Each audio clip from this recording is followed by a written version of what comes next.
What if everything you've been taught about creating your reality is only half the story, and the other half has been quietly left out? You've heard the promises. Think it, feel it, and the universe bends to your will. From viral videos to glossy book covers, the law of attraction is everywhere, no longer a secret whispered among mystics, but the catchphrase of a new age. It's sold as the key to abundance, the shortcut to happiness, the fast track to the life you were always meant to live. But what if there's a hidden cost? What if beneath the bright sugar-coated surface, those who are teaching you how to manifest your dreams are ignoring something far more important? A missing piece of the puzzle hidden away in Gnostic teachings and ancient texts. You didn't find this video to tumble down another rabbit hole of spiritual self-help. You're here because something inside you senses that you're not being told the whole story. That missing piece, the part they never wanted you to see, has been quietly erased, buried beneath centuries of noise and commercial glitter. Why do some people who use affirmations and vision boards succeed in creating their desired reality, while others sink further into longing and even despair? Is it because they are doing it wrong? What secret did the old initiates know that many self-help gurus have glossed over? If you truly want to master manifestation, and not just play a role someone else wrote for you, then keep watching. In this video, we will peel back the layers of spiritual half-truths and hand you the map to truly awaken from the dream. We'll travel from ancient temples to crowded city streets, from the echo of Gnostic wisdom to the modern social media scroll culture. We'll trace the line where manifesting ends and manipulation begins. To truly understand the law of attraction, not just as a trend, but as a force woven through human history, you have to look beyond thousands of years. This isn't just a modern phenomenon born in the age of bestsellers. It's a fragment of much older teachings, one of which is becoming increasingly inverted. Long before manifestation became a buzzword, there were sages, mystics, and prophets who spoke of the power within. From the shadowed temples of Egypt to Gnostic scrolls and sacred rituals, many knew the spoken word could call spirit into form. Across the sands, the Hermetic tradition whispered, "As above, so below. As within, so without." To speak was to create. To know yourself was to shape reality. All of them knew the truth. The Gospel of Thomas, for example, hidden for centuries before being unearthed in the desert, contains lines you'll never hear in modern Christian teachings. If you bring forth what is within you, what you bring forth will save you. If you do not bring forth what is within you, what you do not bring forth will destroy you. Here, manifestation isn't about attracting cars or fame. It's about discovering the divine spark within, dissolving the separation between your inner and outer world, and becoming a divine creator. The Kabbalists too mapped a universe of energy and intention, describing the creation of worlds through the word, but always with a warning. Every act of creation, they taught, requires inner refinement, humility, and alignment with the higher will, creator or God. To focus only on desire without wisdom, self-knowledge, or refining your vessel is to build on sand. Yet somewhere along the winding path of history, this wisdom fractured. In the late 19th and early 20th centuries, esoteric truths began to surface in the West, watered down and repackaged for mass consumption. The New Thought movement, then the self-help explosion, promised instant results and effortless abundance, stripping away the labyrinth of inner work, alchemy, and soul-searching that ancients taught. But like all things sold to the masses, think of fast food, polished until it's addictive but stripped of true nourishment. The depth and complexity were smoothed away. What didn't fit the sales pitch was quietly left out, replaced with shiny promises that anyone could swallow? Why did the modern world bury the warnings, the paradoxes, and the importance of the shadow side of creation? Why did the law become divorced from the discipline, the mystery from the method? Perhaps because real creation invites risk, asks you to face the unknown, and offers a freedom that can't be bought or branded. To awaken the inner creator means risking the collapse of old illusions.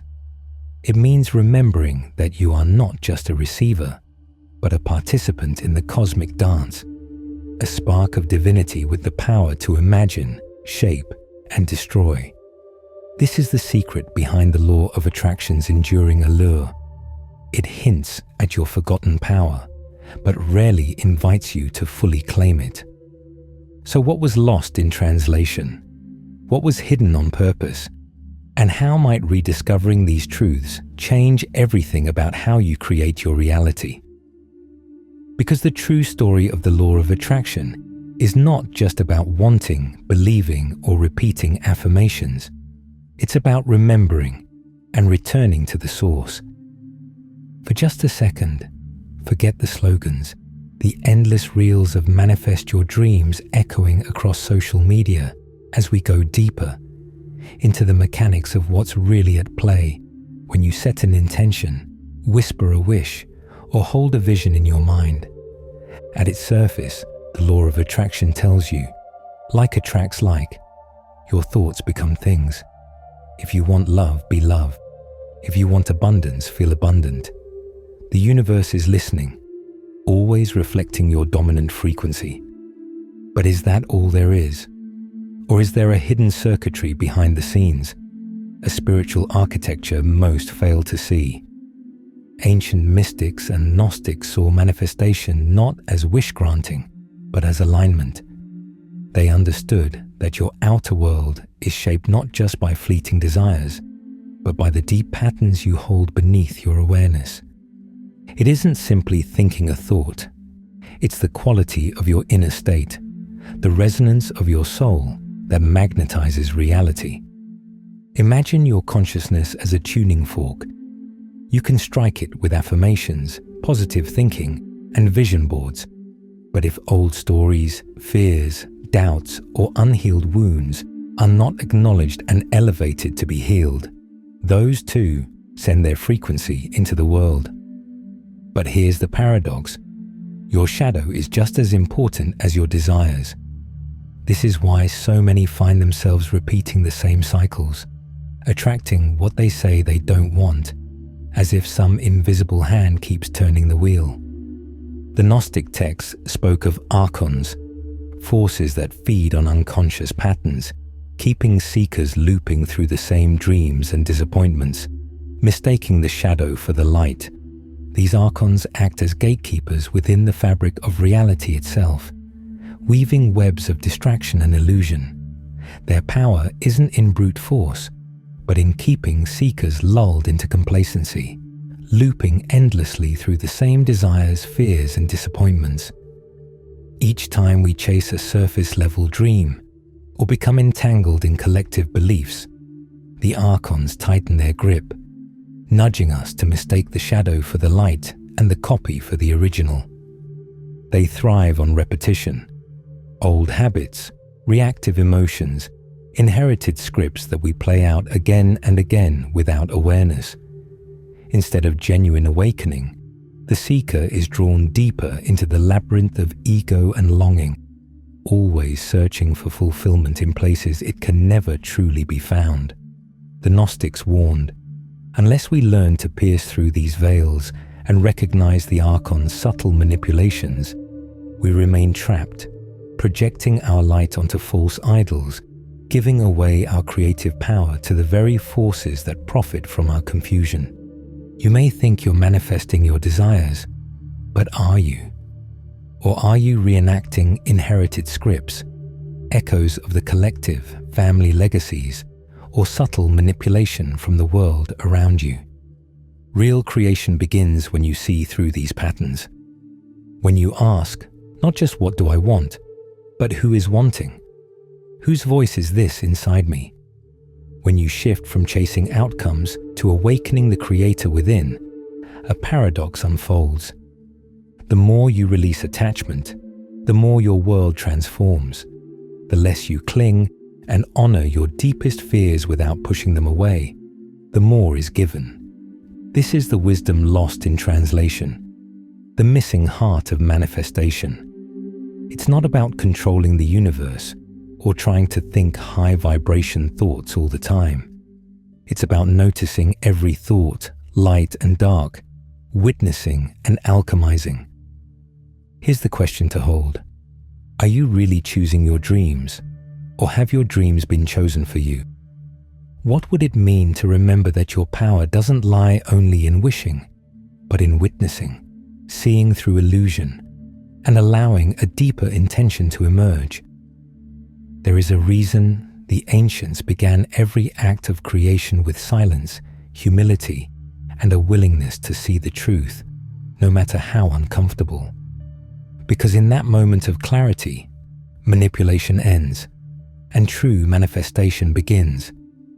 To understand this more deeply, we must go beyond the surface of think good thoughts, attract good things, and unravel the paradoxes, myths, and overlooked dangers within the world of manifestation. If the law of attraction is so simple, why do so many seekers end up exhausted, frustrated, or quietly disillusioned?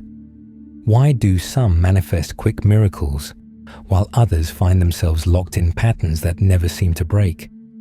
Sages, mystics, and even Jesus himself, those who understood the laws of reality, warned, desire, unexamined, can be a trap as much as a teacher. In the Gnostic Gospel of Thomas, the Master's words ring out, "Seek, and you will find. But when you find, you will be troubled. When you are troubled, you will marvel and rule over all." The act of seeking, of wanting, begins the journey, but it is the trouble, the discomfort, the deep questioning that leads to mastery. Modern manifestation often ignores this shadow. Instead, it promises only comfort, pleasure, and the easy fulfillment of wishes. It forgets what the ancients never did. That real transformation comes not by chasing light, but by turning toward the dark corners of our own hearts, integrating what's hidden, and transmuting the pain we'd rather avoid. There's a second danger. When manifestation is turned into a commodity, sold by gurus and influencers, it becomes divorced from responsibility. If your dreams don't arrive, you're told you simply didn't believe hard enough.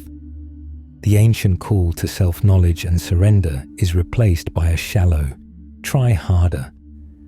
This subtle shift creates blame, shame, guilt, and quiet suffering, an inversion not unlike what the church once did with the teachings of Jesus. But the lost teachings point to something that modern manifestation overlooks: the alchemical process. It is not just about getting what you want, but about turning darkness into light, about becoming who you truly are. Desires are invitations to discover the real longing beneath them. When you want wealth, what is your soul actually seeking? Security, freedom, to be seen, validation. And when you want love, what is the shape of the emptiness you long to fill? True creation begins with this radical honesty. The mystics of Egypt, the Sufis, the Gnostics, all taught that your outer world changes only when your inner world is revealed and integrated. And so, a new question emerges. What happens when you stop asking, "How can I get what I want?" and start asking, "Who am I truly?" when all wanting falls away? This is why, for many, it takes hitting rock bottom. The moment when the ego is finally humbled and the soul is given space to take the reins, when they finally find their purpose and rise from the ashes. The lost art of manifestation is not about bending reality to your will, but about opening to a higher will, a current of wisdom, love, and truth that wants to move through you. When you align with that, the things you attract are not merely what you want, but what you most deeply need. Synchronicity becomes guidance, not coincidence. The question is not only, can I get what I want, but am I open enough, am I refined enough to become a vessel for the divine light that seeks to flow through me? Ask yourself, what happens if you gently notice the patterns that shape your days? Not just the dreams you chase, but the subtle forces that nudge you. A memory, an old fear, a voice from the past whispering, not enough. What would it feel like to pause, to greet each desire as a messenger, not a master? The mystics would say, begin not by commanding the universe, but by listening for its hidden invitations. When a longing arises, sit with it. Ask, where does this come from? Is it truly mine? What is it calling me to see, to heal, to reclaim? Try, for a day or a week, to become the silent witness of your own wanting. Each time you notice yourself reaching, striving, or hoping, pause. Breathe in and ask, who is the one who wants? What is the hunger beneath the wish? What old story, what wound is asking to be seen? If you feel frustration, sadness, or restlessness, don't turn away. Hold these emotions as sacred signals, part of the alchemy of awakening, not enemies to be conquered or ignored. Experiment with letting go of the outcome. What if, instead of pushing for a specific result, you open to whatever wisdom the moment brings? Notice the synchronicities, the unexpected turns, the strange invitations that arrive when you stop forcing and start allowing. Dare to imagine. What if your deepest power is not in manifesting what you want, but in uncovering who you are without the endless chase? What if the universe is not a vending machine, but a mirror, reflecting your courage to be still, to question, to remember? Transformation begins not in action, but in attention, in the willingness to see what is, to sit in the unknown, and to trust that real magic grows in the space beyond certainty, like a seed buried in the soil. You are not just a magnet for desires, but a mirror for the universe itself, a witness, a participant, a spark of something infinite longing to know itself. What you attract is never random, never simply a trick of positive thinking or a glitch in the cosmos. It's an invitation, a summons. Each longing, each obstacle, each synchronicity is a whisper from your deeper self, calling you home. The truth is, most never go beyond the surface. Most stop at the promise of quick results, unaware of the mysteries buried beneath their wishes. But you, by watching, by questioning, by daring to look behind the veil, you are not most people. You are the one who remembers that true power lies not in wanting, but in witnessing. Not in bending reality, but in letting reality reveal you. If you find yourself in the midst of longing, confusion, uncertainty, fear, or doubt, pause and remember. These are not signals you are on the wrong path. They are sacred gateways you must enter before transformation. Remember, the ancient teachings were never about becoming a master of the universe, but about becoming a master of your own attention, your own heart. The greatest creation is the one that unfolds when you choose to awaken, to question, to become. If this video resonated with you, let your questions and discoveries ripple outward. Like, subscribe, and join me for the next unveiling of ancient wisdom that modern spiritual self-help has forgotten. Keep seeking, keep questioning, and remember, you are the creator.